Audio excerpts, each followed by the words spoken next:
been a point of time where women wanting equality in terms of basic human treatment has resulted in men having even less respect for us than before and claiming that is the equality we asked for.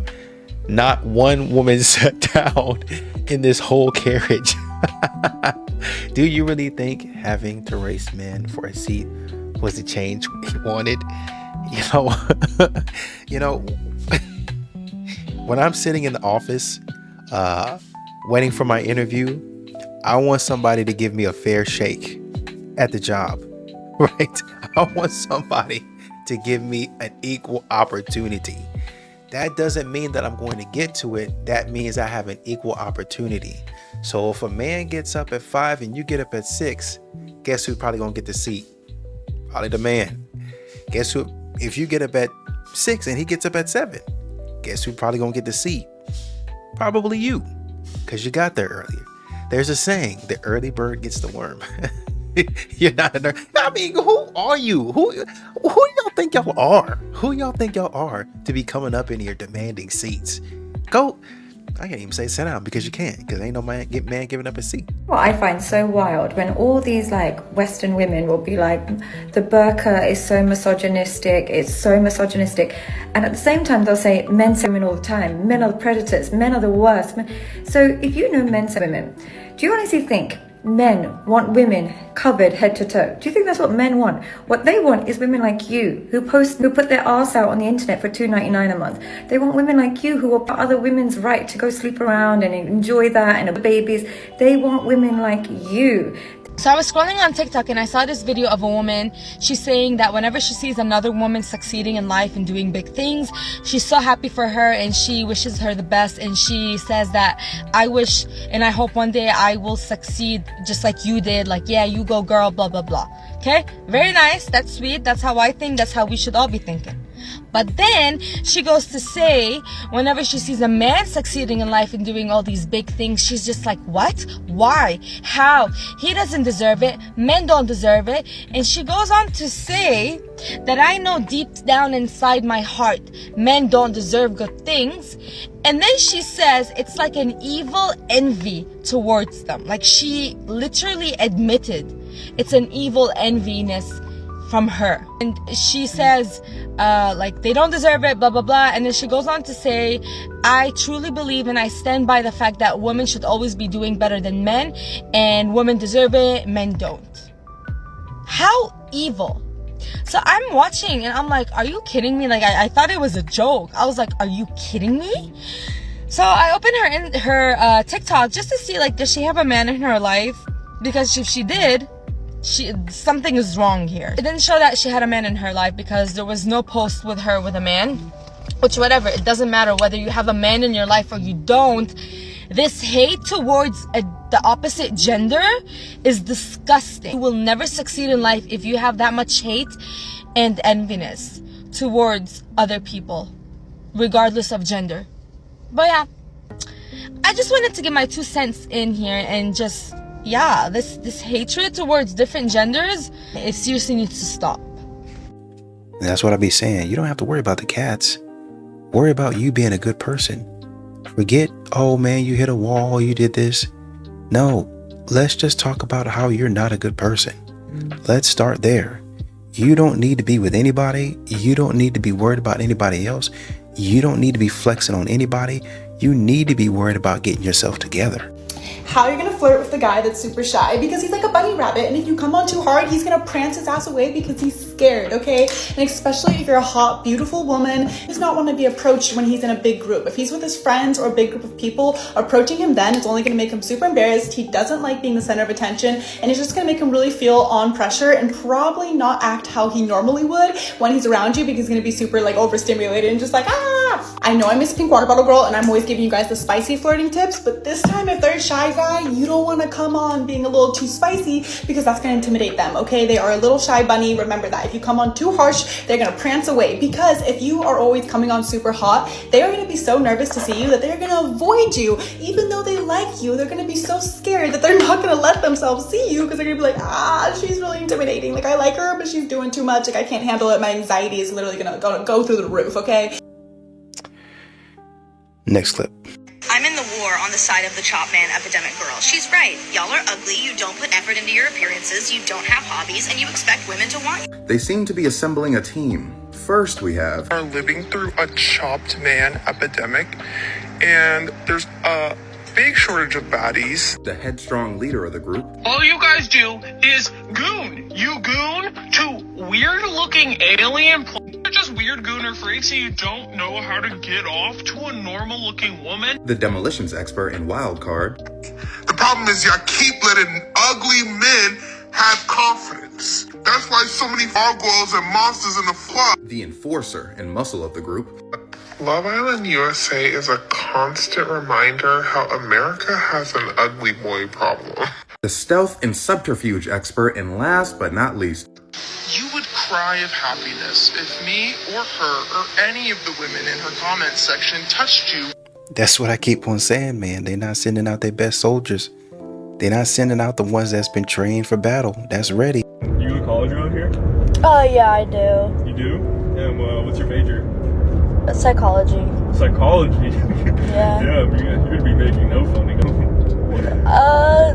I mean, like, I'm gonna go to school after, so You go to school after, you're just gonna put yourself in even more debt. Not necessarily. Like, I think it'll work out for me. I don't know. What are you gonna do? Like, study the effects of of like what eating fries does at McDonald's? What? What? Oh, so I'm saying you're gonna be like working at McDonald's. Why? I don't know, just like a psych major. You should be a nurse though. Nurses are pretty fun. Like I'm not gonna lie, you're pretty hot, so I think you'd fit in with them. As mad as y'all want to be, she loving that interaction. She loving every bit of it. Like I said, as mad as y'all want to be, she down there for a reason. This woman is loving that interaction. She loving the entire thing. I come down here to get a certain type of attention. It don't matter from who.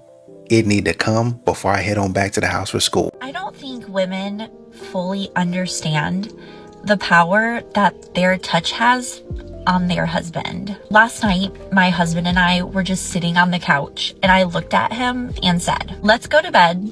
Let me hold you." Maybe I said with our clothes off too. That part's optional, but recommended. We got in bed and I started rubbing my hands over his neck, his shoulders, and I could just feel it. The weight, the stress, the pure exhaustion just slowly start to melt away under my hands. For just that little bit of time, he finally relaxed.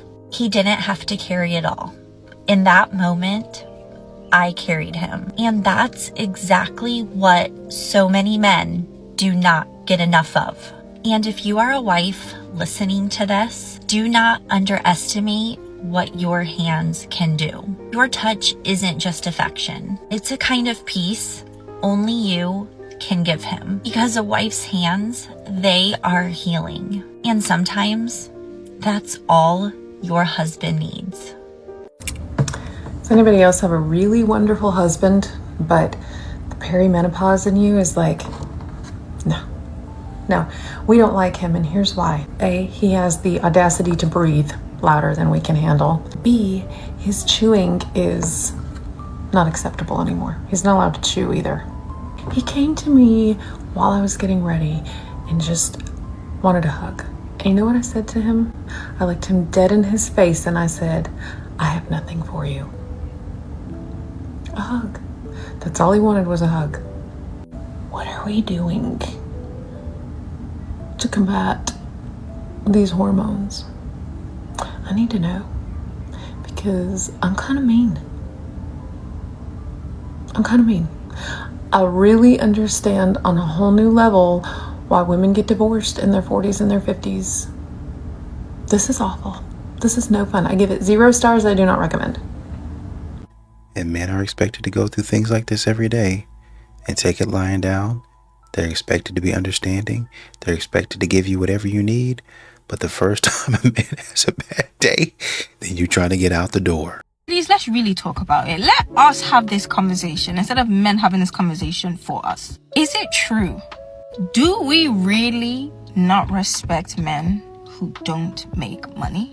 Or is it that we don't respect men who don't work hard for money, or don't push themselves to make money, or who are not capable of making money? Because the one thing that men do typically say that I do agree with is that we don't respect men when they're low. Now, I have this video, it's pinned on my page, about how men are when they're broke. But besides that, besides when a man acts mean and nasty, a man that's actually trying, do we respect those men? When it's time for dinner, whose plate should be fixed first? The kids or the husband's? Man's, boyfriend's, whatever. For me, it's no question. My kids' plates are always made up first. And then me and my husband make our own after. Sometimes he'll make mine, sometimes I'll make his. But I saw a post about this on good old FB a while back, and I was actually floored by the amount of people that said that they will always make sure that their husband has enough to eat before they fix their kids' plates. Like, they let their husband eat first. Like, what? Like, fine, whatever, you do you, but what do you guys think? What do you do? As for me, I just cannot fathom the thought of my kids standing there hungry, watching me or my husband eat dinner. It's going to go around in a circle because you're submitting to each other and you're showing each other respect. So you're going to fix his plate first, but then if he gets his plate, he's going to sit there and wait until everybody gets to the table. Or, like you said, he might fix your plate, but then you wait until everybody gets to the table. Everybody is going to have food on their plate, enough food, and if they need more, daddy is probably going to come off of daddy's plate. To be quite honest with you, it's probably going to go off of daddy's plate. He going to try to find a snack or something, or go without. Whatever it is, work a little bit more overtime to get a little bit more money, try to go around town, see if he can borrow a little something here and there, which most men probably are not going to do. But that's usually how it's going to go. It's going to be like a circle. If you're really doing it right. Okay, I'm serving you. Okay, I'm serving you. Both people are serving each other, basically. Men gonna always be the problem to women who ain't never had no daddies. Get into it. Fatherless women always think that all men ain't.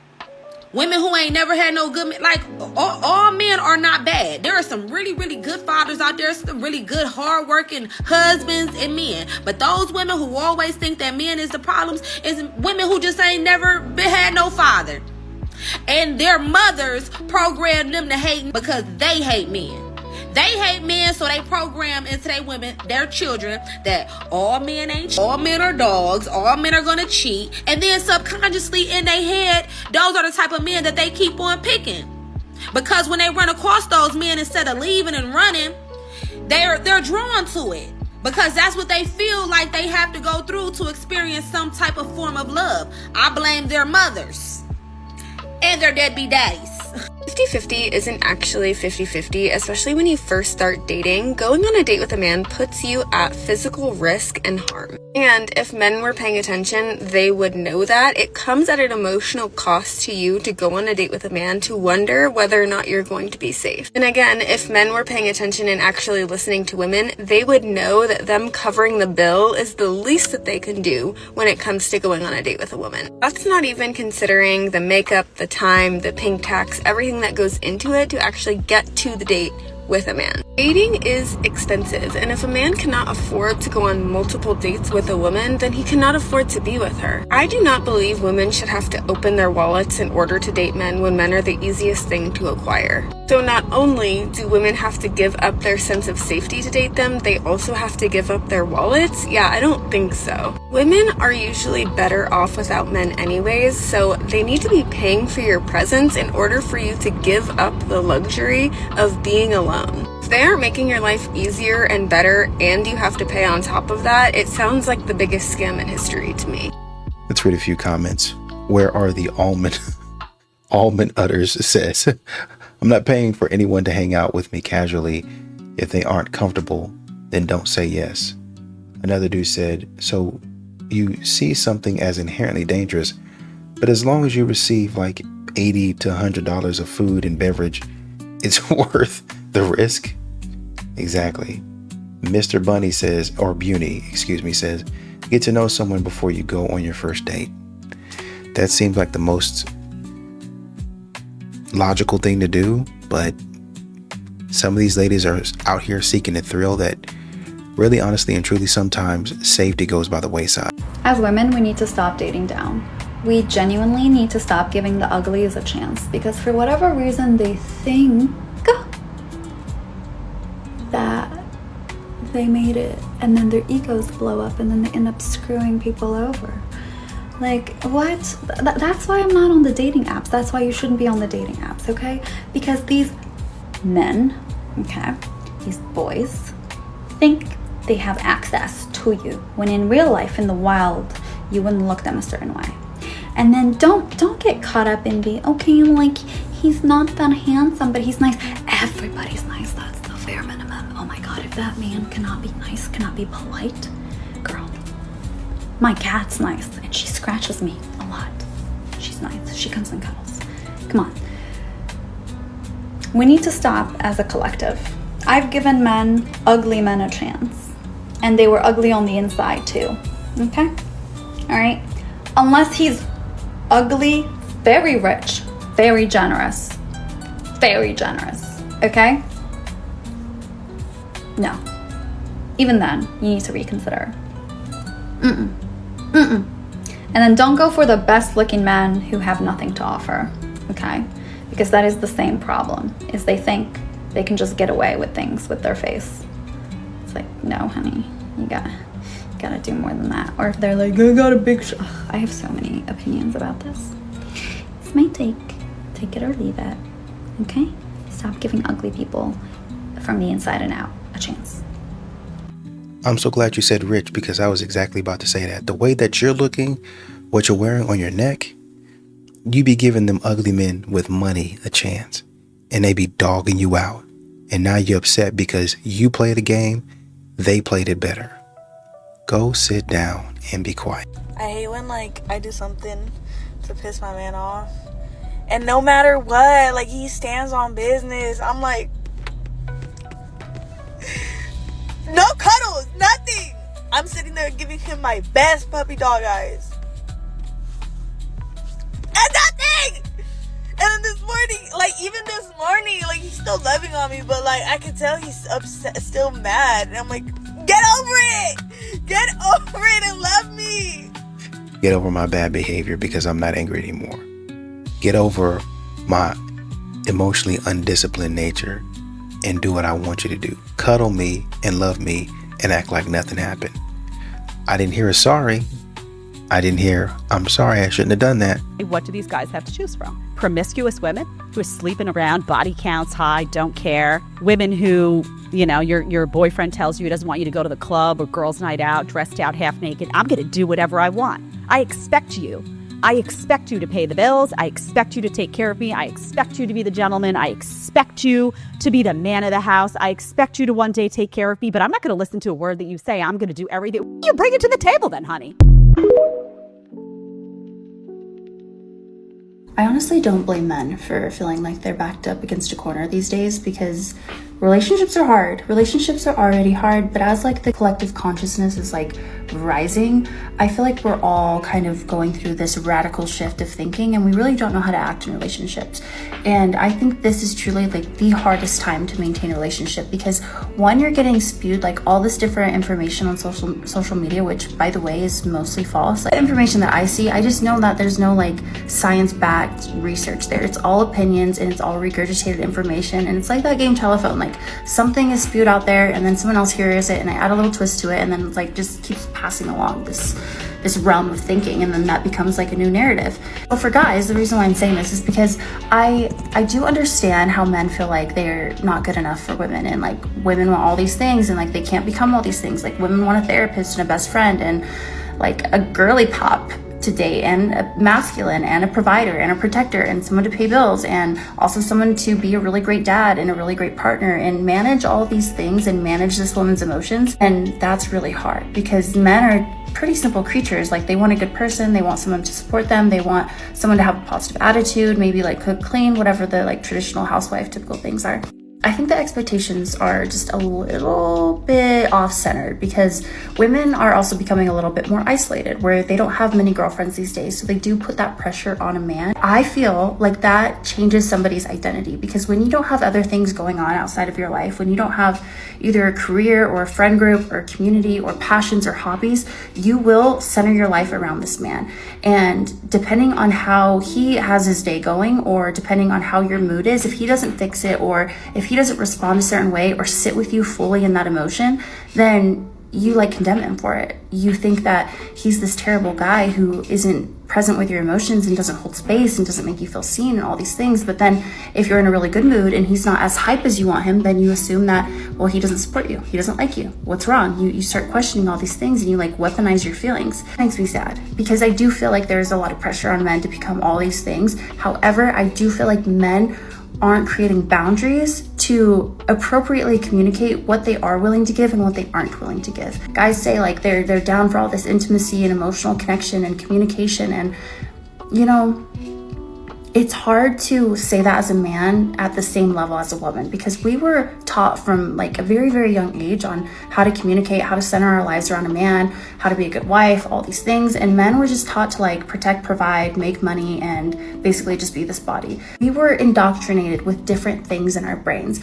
And that's not a bad thing, it's just different. So when a guy says like he can be all these things for women, I really don't think that he knows the full essence of what that means and what that entails. If a man says that and if he makes all these promises, the girl only hears it on how she perceives the world. So she does have higher expectations. And in that case, like then tension builds, then resentment, then it might come to like withholding, or it might come to having these emotional ups and downs or just distancing. And I just feel like at the beginning of a relationship, it's so important to set boundaries, to really be clear on what you can and can't provide. And of course, what you're willing to work on and make adjustments on, because a relationship at the end of the day is a giant compromise, but you're set with them for life. So you have to figure out how to love somebody, but you also need to figure out how much you can love, what you're willing to do for love, and how you want to receive love as well.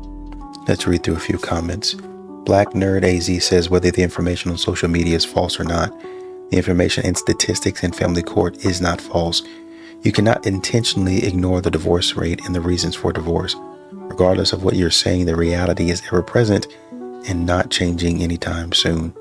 Austin Prin says, I haven't really dated since my wife left 5 years ago. The thing that broke me was when she told me, you did everything right, but it's still not enough. The last comment here, Daniel said, honestly, I don't have the desire to lead a woman anymore. Too many expectations, and I just get resentful because I neglect my own needs. Hopefully we can fix this. Pretty much it's very, very difficult. Not saying it's not difficult for women, but it's very, very difficult for a lot of men out here. This question is for the men and the men only. When you see a woman with hair short like mine, do you automatically think she's lesbian? So why do you think when people get divorced, usually the man moves on really quickly and has a new person, but the women oftentimes don't? I'm obviously generalizing, but I feel like that happens a lot. I'm just wondering if anyone else has had that experience. I just dropped my kids off with their dad and his new girlfriend for Father's Day. And this is his second girlfriend already since we divorced, which was not that long ago, a couple years ago. So why? Why is that? There's dudes in the comments saying, I think he got this one mixed up. One guy was like, what? She divorced me to go with someone else. It's been 10 years. I'm still single. The man of her life is gone. She's got a new one. Somebody else says something similar. I think you got this mixed up. It's women that are jumping around moving on. Honestly, I think, in my opinion, it depends. If you as the man do all that you can in a relationship and she's just not feeling you, you don't like me. You don't want to be with me. I'm not going to sit up here and allow you to change my attitude and turn my attitude towards not liking other people. That's a problem with you. And I credit my parents, my dad, to teaching me that way. I try to do all I can. I try to take care of you. I try to make sure that you were good and you still leave. Or let's say I was the one that's wrong. I come in and I try to fix myself, and then I say, okay, now I need to put that into practice. I'm ready to date again. That's it. So, I mean, you guys like to go through therapy for like 1,000 years and then say, I'm healed. And now that I'm healed, I don't want a man in my life. I just want to stay single, and it's so much better being single, whatever. But just because that man, and somebody in the comments said that, just because that man decides to move on, why are you worried about what your ex is doing? Mind your business. Sis, can I share something with you? We have to tell ourselves the truth as women. Many of our husbands find our faith in Christ a mockery. What do I mean?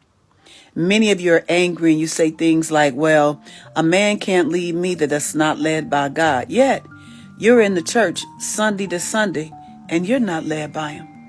You're in church speaking better to your pastor and the men of God in the church than you do your own husband. You're in the church sewing, working, doing all the things, yet you come home, you don't want to fix your husband anything to eat, you don't want to take care of the kids, don't want to take care of the house, and yet you wonder why he doesn't want your Jesus. Why would he? You see, you have to understand that if your life was the only Bible somebody read, if your life was the only God that your husband will see, what does it tell him about Jesus? And many of your lives don't reflect the God that you want to lead him. Why would he be led by a God that can't lead you?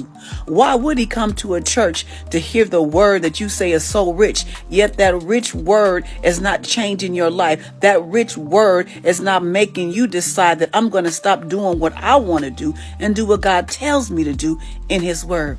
So I want you to sit back on this day, on this Sunday, and decide, you know what? I want my husband to follow God, but it starts with me. I must start to follow God, and not by my acts, not by me showing up in church, but by how I treat him, by how I align my marriage to God's word. And when you do that, you're going to watch that same man that wanted nothing to do with church to want to come to church because he says, wow, this church right here has made my wife learn how to respect me and honor me according to that Bible she's always quoting. Remember that today and carry on. Now I have a video that says 3 keys to fix your marriage when the disrespect is out of control. If you want the link, type watch in the comment. And I also have a new podcast called the Submissive Wife Podcast that is fire. I'm going to be empowering women to embrace their God-given role as a submissive wife. This is a sentiment even outside of church. You guys go up to the job site, follow whatever your boss is saying, do it willingly, or even when you're upset, y'all kick and complain, but you do it and you do it right. But when you come home, I'm not even asking any of that of you. And you have a problem with me. You don't want to do anything that I say, but you want me to do everything on the list exactly how you want it. How is that a fair trade? Story time of how I accidentally sold pussy. But like I told y'all, in 2021, I was getting out of a relationship, and you know how girls always say, I'm about to be on I'm outside now, and we just be talking. Not only was I going through a romantic breakup, but I also was going through a breakup with my old best friend, and I was just in my feelings. At this time, a girl that I knew through passing had reached out to me and was like, girl, let's go get drinks, let's hang out. And I'm usually not friendly, but I was like, yeah, let's do it. I ain't had nobody else to hang with. Me and my friend fell out, me and my guy fell out. So it's like, whatever, I'm outside. Me and this girl started hanging out heavy. I'm talking like peas in a pod. It's like after the first time we linked up, we was joints at the hip. We were a duo at this point. We were hanging out for like 2-3 months strong. And of course, because I'm still going through a breakup, I'm venting and telling her I'm outside now. That guy, I'm never going back to that guy. And she also did know my old guy, though. It's like she knew who I was talking about this entire time. Now at this time, I'm very hurt and I'm saying a lot of things, just talking out my ass. And I'm like, yeah, I'm outside, love, I'm on some I kept saying, yeah, if a man don't got no money for me, he can stay the f away from me. I mean it. And I really did not think about who I was saying this to, because the girl that I was hanging with was a ex-worker. She's an OF girl. Like, she really is 10 toes down. And I was just talking shit. So now we're probably about 2-3 months into our friendship, and one day she hits me up and say, are you outside? Now keep in mind, this is like early 2022. Everybody is saying they're outside heavy. Like, that's just the lingo. So she hit me up at 10 a.m. It was like 10 a.m. And she was like, are you outside? And I'm like, yeah. So she's like, bet, meet me at my house. And I'm like, oh, okay, cool. So I'll go ahead and shower and meet her at her house. I think nothing of it, because me and this girl have been hanging out like this weeks prior to, you know, we just hang out and do random stuff. We don't actually have plans when we hang out. We just link up and vibe. No plans. So why would I assume that this day would be any different? Now, before I got to her house, I was on my phone and I saw all over the blogs that this one rapper was going through like a breakup with his Instagram model girlfriend. Oh, but let me tell y'all, prior to this day, we was together at her house one day and she asked me, what is your favorite rapper? Like, what's a rapper that you would pick? Me personally, I do not have rapper crushes. I do not have athlete crushes. Y'all, I'm the type of person, my favorite actor is Samuel L. Jackson. I do not want to sleep with Samuel L. Jackson. So when she asked me that question, I really had to think about it because I'm not really into rappers like that. I went ahead and answered her question with somebody that I feel like I would be compatible with. And she was like, really? You with him? And I'm like, yeah. Now let's fast forward back to the day in question. So she hits me up 10 a.m. She's like, come to my house. I'm like, cool. I get ready and I go to her house. I see on the blogs that the rapper that I listed that time that I would with is going through a breakup with his Instagram model girlfriend on the vlogs, right?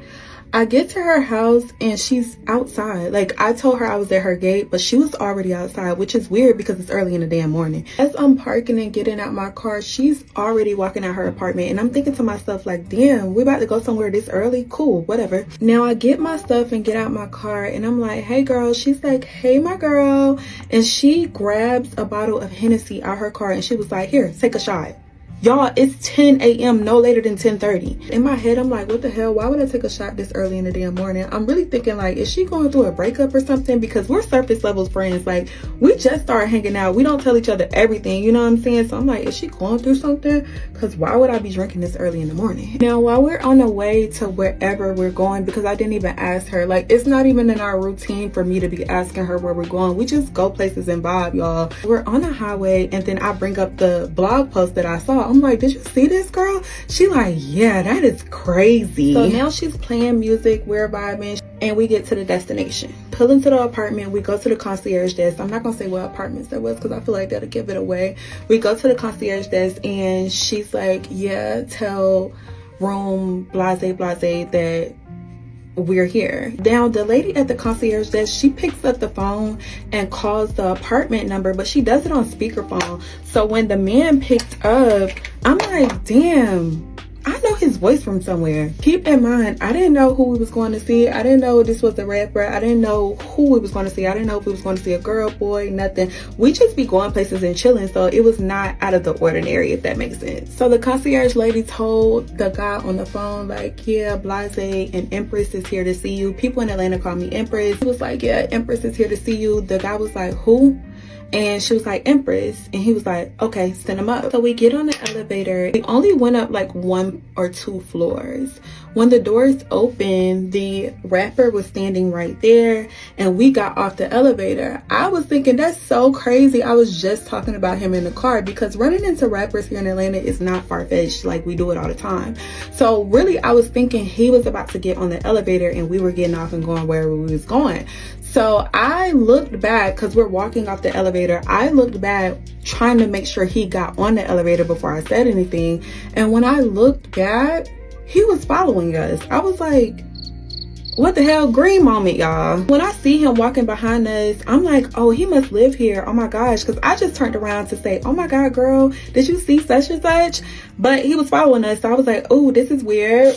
On me slow. But I still didn't put 2 and 2 together that we were there to see him until we got to the door. And she kind of stood to the side and I stood to the side and he was opening the door for us. And I was like, oh, we here for him? That's so crazy. I'm like, wow, I just said I was for him like last week. So long story short, we go in and it still has not clicked to me. It still has not registered to me that I was there on a play. I was there to, you know, exchange goods. And this is how clueless a lot of ladies are. Walking around, being in their emotions, And this is what men honestly and truly are trying to protect you from. Don't go here. Don't do this. Don't be this. Don't say that. But because y'all don't want to listen and y'all always got an attitude, you're going to say something back to him. Then you're going to be out here talking, like you said, out of your behind. Oh, I'm outside. And I didn't even know that was going to happen. Exactly. You don't know that was going to happen. But when the opportunity presents itself, that's what that looks like. Oh, okay. You're just yapping about. And she's like, I'm about to make some money. Hey, you want to be with one of my fine friends? She say she outside. She say she like you. Click, click, click. Hey, give me a fee for, hey, yeah, I'll set you up. Hey, you like her? Let me say this. Be very careful. That could have gone a lot worse than it did, to be honest with you. You don't know what that man was up to. You don't know what that woman is up to. You don't know how many people that woman has set up. This could actually be considered a crime. This sounds like the type of stuff that Diddy is on trial for right now. Moving goods and services across here, maybe not across state lines, but across the city. Hey, I've got somebody for you. What do you think? Oh yeah, I like her. Okay, I'm gonna pull up then. All right, I'll pay you for your time. I appreciate that. Quick, easy peasy. Why would anybody do that? Because I don't have to look. I don't have to go here and there. I don't have to barter or exchange or do nothing. It's right there for me. I pay you a little fee and move on about my business. She give you a little cut on the side and we go about our business. That's what y'all are doing out here. And let me ask you, did you go through with it? After seeing your TikTok, you definitely knew it was up. You didn't accidentally do that. Is there anybody out there who got divorced and like regrets it? Especially women 35, 40, 45. Please tap in and let me know, because at this point I am like probably not 99, maybe 89% sure that I'm probably gonna be divorced within the next year. So I can't stay with this. I can't be with you. I can't. And I feel like I've tried so hard. So I've been married for 3 years. People always ask me, and it's really gotten to the point where it's like the past like probably 2 months have just been the worst. To where it's like, oh, maybe we just call it. Maybe we just call a spade a spade. But then I'm like, I remember when my parents got divorced, and I do not want to put, like my son through that. But also doing it for the kids is not enough. Love is not enough. Getting married, I kind of regret getting married for love, because I damn sure didn't get married for money. But I'm also just like, as a Christian, shouldn't get divorced. Like whatever it is, we can work it out. It's you and me against the world. But it's like, damn, do I want to be miserable? How long do I want to be miserable for? And the thing that I also hate is like I feel like people don't share this part of marriage. Like when people are in the thick of it, because I was watching this interview with like DeVal and Kadeen, and I think he said the first 3 to 5 years of their marriage was like hell, but they stuck it out, and now they've been married for what, like 10, 15 years, and they, seem to be happy. I don't know, but it's like well, I think stick it out is probably not the right phrase to use, just because it is a test of endurance, but it's more so, how do I endure? How do I build up the endurance? When you're looking to get in shape or snatched, as the ladies call it, what do? Oh, well, just lose weight. Okay, but how? How do I lose weight? You have to get on a diet plan. Well, what diet plan is right for me? I've tried X, Y, and Z, and none of them work. You need a diet plan specific to you. Well, how do I do that? Well, best place might be to hire a personal trainer, so he or she can look at what your needs are, how much you weigh, past history, yada, yada, yada, and carve out something specifically for you. It's pretty much the same way in marriage. It's the same concept, not the same exact thing, right? You don't want to really be out here trying to use the kids as a connection point, because the kids are not your friend. The kids don't need to be something to rally around. They need to be something that enhances your life. You know what I mean? That it's just a part of us being friends. It's just a part of us building something together. We have kids because our relationship is beautiful, not in order to keep our relationship together. Does that make sense? We have a beautiful union of love, commitment, and friendship, and we decided to put that together and make that a thing. And here's the result of our love and our commitment. And we want to make something beautiful and build something beautiful. So we put that into the child. We train that into the child. We put that together, right? But how do we know what each of us likes? That's why they continue to tell you to date. The old people, the people in the long run, they continue to tell you to date. That's how you do that. Why? Because you want to continue to love the person and get a little something on the side, right? But you want to continue to know the person and understand, okay, what do you like? What don't you like? Oh man, you used to like this type of ice cream. I don't like that no more, babe. I like X, Y, and Z. Oh, okay, all right. Well, I'm sitting up here buying it. You ain't said nothing to me. Well, I didn't want to make you feel bad because X, Y, but I appreciate it and I still love you, right? And so you learn to make those changes because y'all start talking to each other after a while, and you put the kid off to the side. Hey, mama, daddy, can you keep the kid and go on about your business? You date, yada, yada, yada, right? I'm going to say this and I'm going to leave it because I've been talking way too long. I'm glad that there are some women in the comments trying to help you through this process and actually giving you positive feedback. There's a woman that says, this is going to sound crazy, but happiness is a temporary state, and so is the negative emotion you're experiencing. You have to believe in the commitment you made to that person. I'd say therapy. And I think somebody else said something similar. So I appreciate you ladies for not going straight to, oh yeah, leave that man, you'll be happier, yada, yada, yada.